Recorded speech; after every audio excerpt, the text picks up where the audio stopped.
Madame, Monsieur, bonjour. Aujourd'hui, nous allons passer 26 minutes avec un homme de culture, un militant, un économiste humaniste, un idéaliste un peu blasé parce que peut-être trop lucide, un éternel rebelle, un iconoclaste, un réformiste, un opti-pessimiste qui a lutté durant toute sa carrière universitaire, puis à la tête de la Bibliothèque nationale, qu'il a dépoussiéré pour en faire un lieu de savoir unique.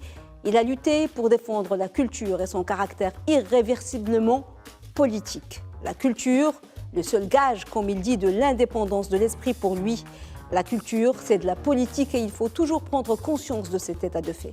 Un homme qui reste attaché à l'ère du matérialisme et de la pseudo-modernité aux valeurs du terroir, à une époque où les gens se targuent d'être citoyens du monde, mais ne se sentent nulle part chez eux. Un homme creusé à lui seul de toutes les cultures, de l'identité singulière du Maroc, amazigh, arabe, judaïque, africaine, orientale, méditerranéenne. Un homme de gauche qui revendique son appartenance sans être ni panarabiste, ni panamazigh, ni panislamiste. Un homme habité par les sciences sociales et religieuses, mais qui assume publiquement son laïcisme, son pluralisme et son ouverture sur le monde. Notre invité ce soir est Driss Khrouz, professeur et chercheur universitaire. Driss Khrouz, bienvenue, merci beaucoup d'avoir accepté notre invitation. Merci beaucoup, Madame Traoré. Vous êtes né à Gourama, au sud-est, le Haut-Atlas, l'oriental, entre Rachidia et Midelt, à une soixantaine de kilomètres de Telsint et à seulement 30 kilomètres du tristement célèbre Tazmamert. Cette région, dans le Maroc des années 50, était celle de l'isolement, de la précarité, une région dure, aride, l'hiver comme l'été, des étendues désertiques, des steppes, un territoire de nomades aussi. Mais vous ne manquiez de rien. La notion de riche ou de pauvre n'existait presque pas à l'époque. Parlez-nous de votre famille, de votre père, de votre mère et de l'enfance que vous avez eue à Gourama. J'ai eu une enfance heureuse et seule dans la foule. C'est-à-dire une famille nombreuse où le grand-père, sa femme, ma grand-mère était morte, je ne l'ai pas connue, mon oncle avec sa famille, le père et la mère, des propriétaires terriens, à l'aise dans un milieu aride, ce qui fait, comme vous l'avez dit, vous avez raison, il n'y a pas de riches, il n'y a pas de pauvres, mais il y a des gens plus aisés que les autres. J'ai grandi dans une famille nombreuse où, en gros, on apprend à supporter les autres, à se forger son caractère avec les autres.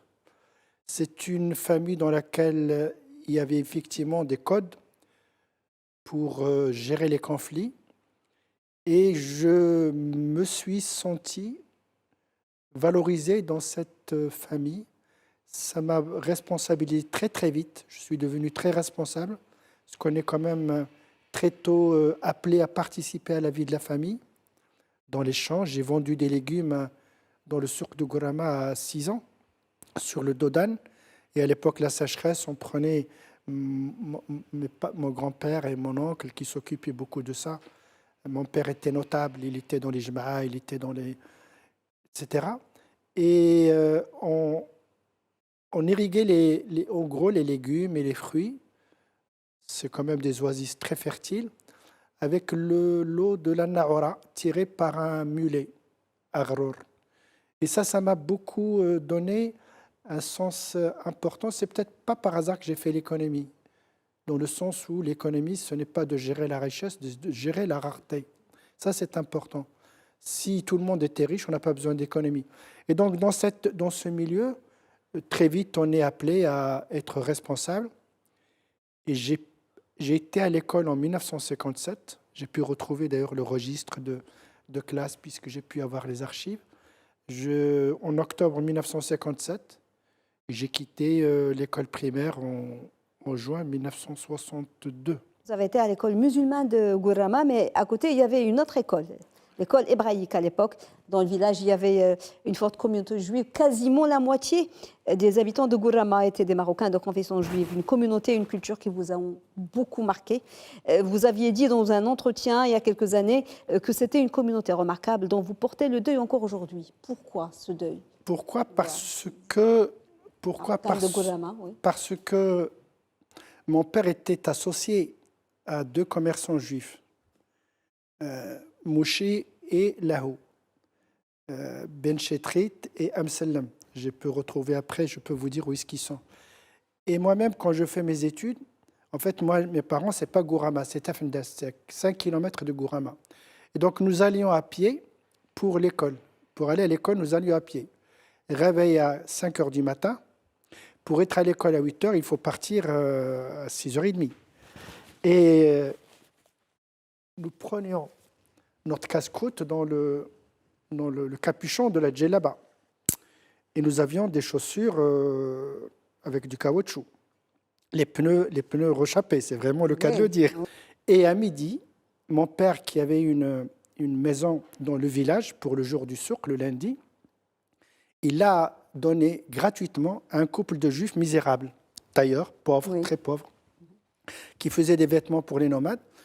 Et Johra, la femme de Mouchi, nous faisait du thé et nous donnait du pain chaud de temps en temps parce qu'on allait, au lieu de manger à la cantine, on allait là manger notre casse-croûte. On était 4, mon frère, mon cousin et une arrière-cousine, on était 5 ou 6. Et donc moi j'ai quand même, pendant 5 ans, pratiquement chaque midi ouvrable, je mangeais chez une famille juive, dans la maison des Khrouz, dans la maison de mon père. Et manger, ce n'est pas simplement manger, c'est qu'il nous faisait goûter.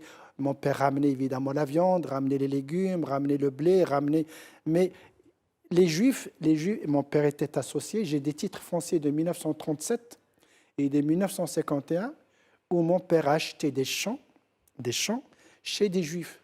Donc quand on dit que les Juifs sont nés avec le protectorat, qu'ils étaient des commerçants, ceci, cela, j'ai des preuves que les Juifs étaient des paysans.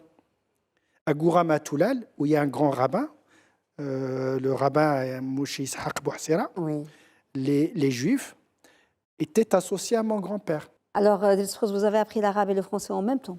Jusqu'à l'âge de 6 ans, vous ne parliez que berbère. Votre langue maternelle, c'était naturellement l'amazigh. C'était difficile de passer à 6 ans à la langue arabe et au français, des langues que vous aimiez beaucoup, que vous aimez toujours, du reste. Est-ce que c'était difficile? Non, c'était agréable et un jeu, un défi. Étudier les langues, c'est aller en ville. D'autant plus que j'aimais beaucoup lire, j'aime toujours lire, j'aime beaucoup les langues. Il y avait chez moi nous sommes aussi une région dans laquelle il y avait les shrifs. Les shrifs et beaucoup d'Adarissa et de Alaouites parlaient l'arabe entre eux et parlaient l'amazigh avec nous. Alors avant de poursuivre notre entretien, la tradition dans cette émission veut que l'invité ramène avec lui un objet qui compte beaucoup pour lui. Nous allons découvrir l'objet que vous avez décidé de ramener avec vous, Monsieur Delspros. Alors l'objet que j'ai ramené, il vaut ce qu'il vaut parce qu'il est en fait sur mon bureau depuis 1975. Mon grand-père me l'a donné.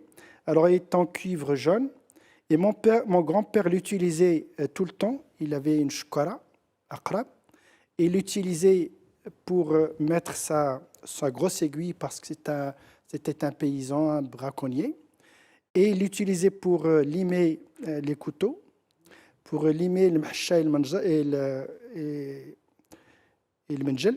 Et m'a-t-il dit, je ne sais pas ce que ça vaut, je n'ai jamais essayé, je n'ai pas envie d'essayer, que ce cuivre ancien qu'il tenait lui d'un hazan, dit-il, le protégeait contre les morsures des serpents et des scorpions, parce que mon grand-père dormait tout l'été sur la terrasse à l'extérieur ou à Nouadr.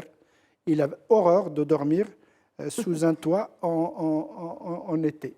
Alors après l'école musulmane, vous avez intégré le lycée militaire de Kénitra, le Prytanée du Maroc. Quel souvenir gardez-vous de cette époque? Je garde de cette époque une photo. Mise à l'épreuve.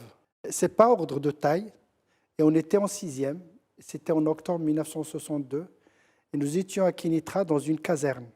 Alors pour moi qui venais de la campagne pauvre, rurale, arriver dans ce milieu avec des enfants de tous les horizons, à l'époque, Hassan II a créé ce lycée parce que les militaires changeaient de ville et donc leurs enfants souffraient puisqu'ils passaient d'un lycée, d'une ville. Et donc ça donnait une stabilité, un enseignement magnifique. un enseignement magnifique, mais un régime très dur. Ce qui fait que ce lycée, il a fait des heureux, il a fait des malheureux. Parce que je connais beaucoup de camarades qui n'ont pas supporté ce régime et qui après, etc. Mais ce que je peux dire, c'est que pour moi personnellement, j'ai fait de très bonnes études de langue, de français, d'anglais, pas d'arabe. L'arabe, je l'ai travaillé tout seul. C'est un lycée d'excellence. Oui. Alors, lycée d'excellence. Vous étiez brillant, très bon élève. Et à 18 ans, vous obtenez votre baccalauréat. Et vous faites des études d'économie. C'était un baccalauréat sciences économiques. Et puis, c'était dans l'air du temps, à l'université. Vous êtes séduit par les idées de gauche, le marxisme. Vous militez au sein de l'UNEM. À 21 ans, vous partez à Lille, où vous obtiendrez 2 diplômes d'études supérieures, l'un en économie et l'autre en gestion de l'entreprise. À votre retour, vous êtes chargé d'assurer des travaux dirigés à la faculté de Fès. Et vous parlez de Fès parce que c'était une équipe et vous aviez créé une nouvelle dynamique. Vous disiez pour fuir le mandarinat et l'autorité intellectuelle de la capitale. Racontez-nous tout cela, cette période de Fès, la belle époque de la faculté de Fès et comment tout cela a dégénéré. Nous avons fait, en tant qu'équipe, un travail remarquable. Jeunes, motivés, plein d'illusions, dans une faculté où tout est à construire. Mes premiers cours que j'avais faits à l'époque, puisqu'en plus, c'était des travaux dirigés, mais c'était aussi des cours, parce qu'il n'y avait personne. Bon, évidemment, beaucoup de collègues venaient de Rabat, sans quoi ça ne marchait pas, ça n'aurait pas marché, mais en gros, on assurait l'essentiel. Et figurez-vous que je suis devenu en 1976 vice-doyen. En 1976, j'avais 26 ans. Et nous avons aussi rencontré à Fès des étudiants qui en voulaient. Et ça a travaillé, nous travaillions, je peux vous le dire franchement, 7 jours sur 7. Nous ne comptions pas du tout. Parce qu'il fallait le faire. Et d'ailleurs, les résultats sont venus très vite. Oui. Nos étudiants étaient parmi les meilleurs dans tous les concours. Et à quel moment l'université marocaine a commencé à régresser et l'enseignement public de façon générale, à votre avis, Driss Khalouz? Ça a dégénéré à partir du moment où on a arabisé et marocanisé trop vite sans préparer les cadres. C'est-à-dire qu'il y a ce phénomène d'arabisation non préparée. Et des enseignants ont arabisé en paraphrasant les cours en français. Ça, c'est une idée qui... Et donc, la cohorte des années 73-77 de l'enseignement primaire est montée. Il y avait un phénomène tout simplement organique. Quand on commence une bêtise, elle ne s'arrête pas si on ne l'arrête pas et qu'on la corrige. On n'a pas corrigé, ça a commencé. Oui. Et donc, on a cassé l'arabe, on a cassé l'enseignement. Deuxième phénomène, heureusement que nous sommes en train de sortir de cette explosion démographique, parce qu'il y a une inversion de la pyramide, il y a un effet de masse. Un effet de masse, les années 70, c'est aussi l'année de l'explosion des admissions en bac et de l'arrivée en masse des ruraux. Et donc l'arrivée en masse, c'est les besoins de cités universitaires, les besoins de restaurants universitaires, de professeurs, d'assistants, de bibliothèques. Tout ça a fait qu'une faculté comme celle de Fès qui avait, je crois, elle allait de Fès jusqu'à Tanger, jusqu'à Nador, jusqu'à Figuig. Les étudiants venaient d'Oujda pour Fès, venaient de Boudnib, de Figuig, de Bouanan pour Fès, venaient de Tanger, de Tétouan, de Nador al-Hissima pour Fès, de Khnifra, de Taoulat, évidemment. Ce qui fait que Fès est une université qui a implosé sous la foi et les moyens n'ont pas suivi. N'oublions pas qu'à partir des années 80, 82, le Maroc est entré dans les programmes d'ajustement structurel. Exactement, et donc on ne recrute plus, etc. Troisième phénomène qui a cassé Fès, malheureusement, Fès a servi ou est devenu un laboratoire d'élite politique entre les islamistes et l'extrême gauche. N'étant ni l'un ni l'autre, l'équipe des enseignants était prise entre je dirais, la peste et le choléra. Nous voulions travailler. Et qu'on fasse de la politique, tant mieux. Qu'on fasse des débats, tant mieux. Mais d'abord, on travaille. Avant de poursuivre l'entretien, on va s'arrêter à une rubrique qui s'appelle Triptyque. Vous choisissez 3 photos en particulier pour leur symbolique, pour ce que ça représente pour vous. On va découvrir la première photo. Première photo, c'est une dame Vallès, qui était professeur de dessin à l'Académie royale de Meknès et qui après est devenue peintre. C'est une aquarelle que j'ai à la maison. c'est une photo qui est esthétique, qui est travaillée, qui est pleine de symboles et qui met en valeur la femme. Et la femme dans sa beauté profonde. La deuxième photo de l'Esroulos que vous avez choisie, et celle-là, C'est la maison intrigante. familiale. Ah. C'est la maison familiale où j'ai grandi. À Gourama. À Gourama, et après la mort de mes parents et en gros de ceux qui sont, elle est vide. Mais j'y vais régulièrement en famille. C'est une maison pisée. Et pour moi, c'est véritablement cette continuité, ce lien. Et puis être parmi les gens que j'ai connus dans mon enfance, leurs enfants, etc., etc. La troisième photo que vous avez choisie est celle-là. La troisième photo, c'est l'amant de Ouadguir, Oui. qui passe par Gourama et qui donne l'eau à Gourama. Et pour moi, donc, c'est le don de la nature, la générosité de la nature, quand on sait aussi la respecter et quand on sait aussi éviter ses colères. Oui. Voilà. Donc, nous allons poursuivre votre parcours. Déjà en 1973, vous adhérez à l'USFP. Vous êtes de gauche. Mais en 2009, déjà, vous avez décidé de prendre du recul par rapport à la position partisane. On voit avec Abdelrahman Yousfi, tout en demeurant de gauche. Votre cœur est à gauche. Pourquoi vous avez pris de la distance? J'ai adhéré à l'USFP en 1975 quand l'USFP avait décidé, après le congrès extraordinaire, de militer à l'intérieur des institutions. Et je ne crois pas aux révolutions. La révolution, elle broie les siens d'abord, avant de broyer les autres. Donc quand l'USFP a fait ce virage, j'estime qu'il correspond à ce que je pense.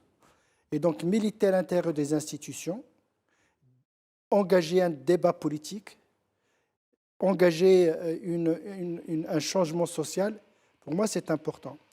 Et j'ai adhéré à l'USFP parce que je croyais à l'époque qu'on pouvait changer la société marocaine. Et je me rends compte après, en gros, au début des années, en 2000, à peu près entre 2005 et 2010, que l'USFP n'a pas changé la société marocaine l'a absorbée. Et donc l'USFP a progressivement abandonné ses projets de réformer la société marocaine, de créer un citoyen qui lui-même porte le changement, la lutte contre les inégalités, la lutte pour la solidarité, la démocratie, la liberté. Et je me suis rendu compte que l'USFP, dans l'opposition, portait des mots d'ordre très forts et participant aux institutions locales, régionales et au gouvernement, l'USFP a géré les affaires courantes. Vous avez fait ensuite, Driss Khourouz, un passage au CIGA, le Conseil de la jeunesse et de l'avenir, et puis un court passage au cabinet de Habib El Malki. Et puis, il y a eu votre nomination à la tête de la Bibliothèque nationale du Royaume du Maroc. Vous êtes resté 13 ans de très bons et très loyaux services jusqu'à l'âge de la retraite. Juste après votre nomination, vous vous êtes lancé dans 4 ans de chantier au sens large, où vous allez veiller sur moindre détail. Le début en 2004 avec les architectes sur le chantier. Ensuite, toutes les réformes sur le plan de la gouvernance, la formation, les procédures.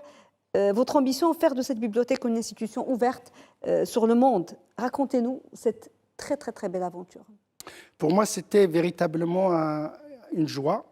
Et je me suis donné totalement à cette opération parce que je pensais et je pense encore que l'un des moyens de réussir cette convergence dont j'ai parlé, c'est de développer la culture. Et la bibliothèque, au sens où je l'ai entendu, où je l'entends toujours, est un élément essentiel.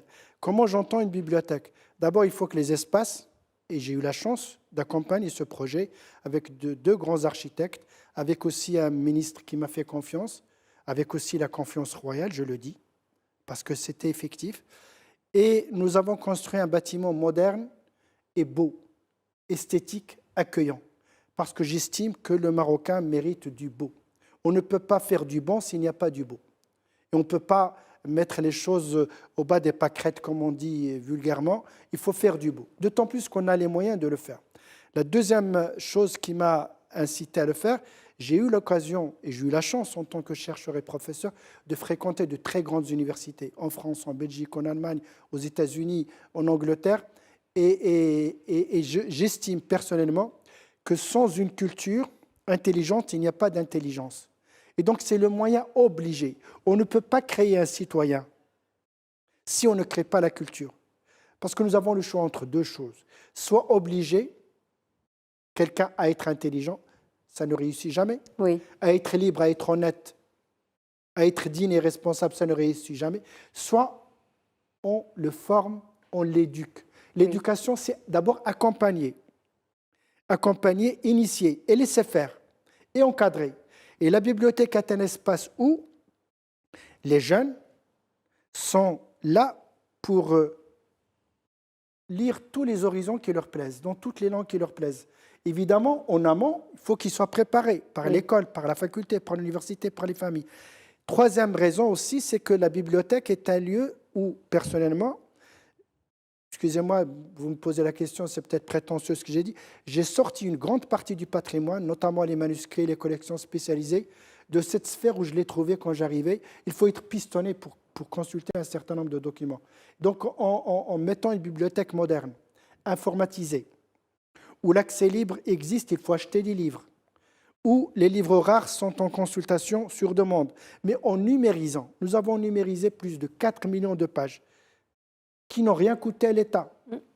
Qui n'ont rien coûté à l'État, c'est le partenariat international et national. Oui. Et en numérisant, ça devient à la portée de tout le monde.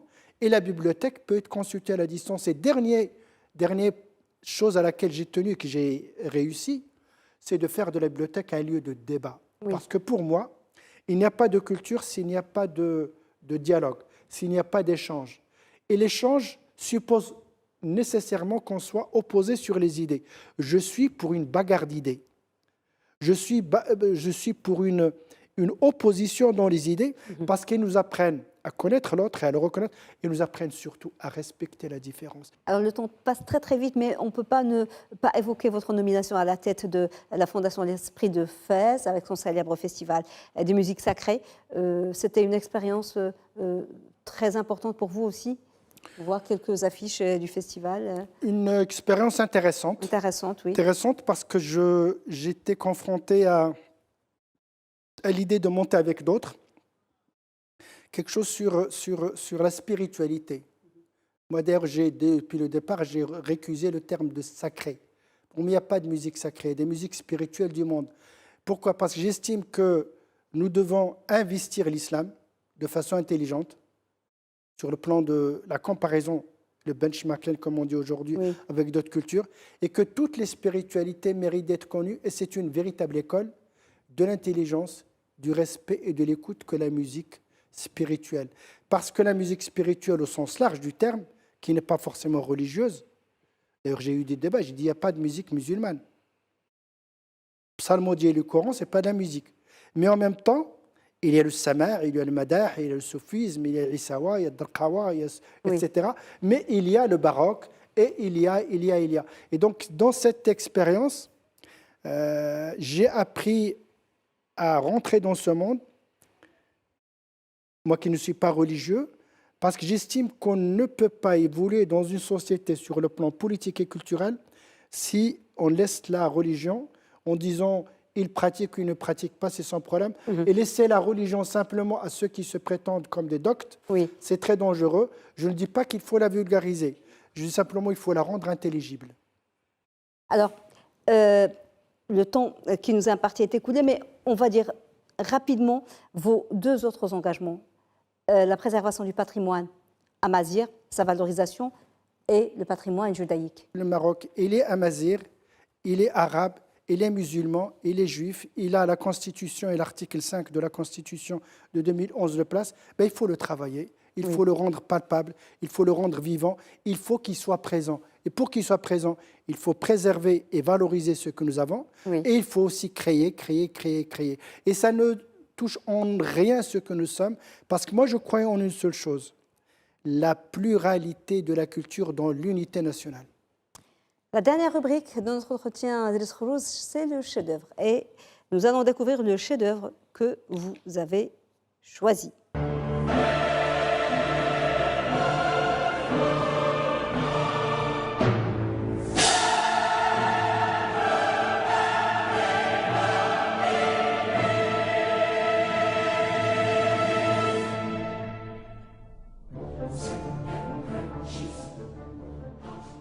Pourquoi ce chef-d'œuvre, Idriss Khourouz, Carmina Burana Fortuna de Karloff?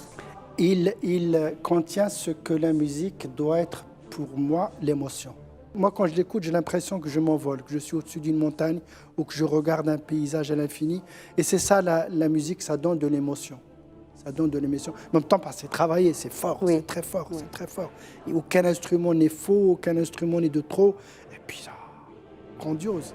Grandiose. Idriss Khourouz, merci beaucoup pour ce beau moment. On Merci aimerait beaucoup, parler Madame avec Traoré. vous pendant Merci beaucoup. des heures et des heures. Je vous remercie de m'avoir invité. D'avoir été avec nous. J'étais très heureux de ce débat avec vous. C'est Merci réciproque. beaucoup. Merci beaucoup. Madame, Monsieur, merci beaucoup de nous avoir suivis. Très belle soirée et bonne suite des programmes sur Média TV.